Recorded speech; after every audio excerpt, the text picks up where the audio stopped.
Hello there, Internet. It's me, Sick Jim. And this dumb neighbor, this ignorant, stupid human being, had the nerve to drop like 4 or 5 comments on my video that I just posted because it hurt his feelings.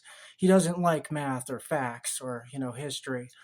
But it's clear that he's a whiny little bitch, and I've drastically hurt his feelings, for which I'm not going to apologize. This is the definition of racism. What you have wrote is the definition of racism. And in one of your previous comments, you wrote that you've been in seminars with people who are black who have owned slaves in their family. If you are black, it is far more likely that you owned slaves in your family lineage than I had slaves in my family lineages, because it was the richest of the richest 1%. In fact, I proved mathematically in the video he's arguing about that it is far, far less than 1%, because that's just how 13% of the population divides into the population.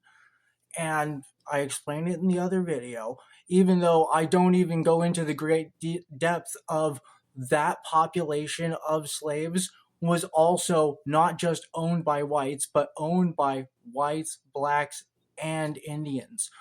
All groups owned slaves in America while it was happening.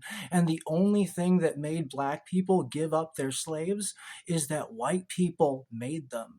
And a lot of black people really wanted to hold on to their slaves because, black people started slavery in America. The first black slave owner, Anthony Johnson, was black and owned slaves in America. So I understand slavery is a huge part of your black culture. But here's the thing.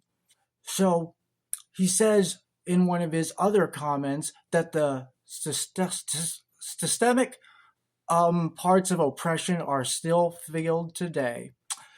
They're only felt by whiny little snowflakes like you in America, but around the world, you're right. The slave trade is going alive and well. You should probably ask the Arabs about the whole Arab slave trade. You should give them a stern talking to. You should go and tell the Arabs, tisk, tisk, tisk, this is a white man thing.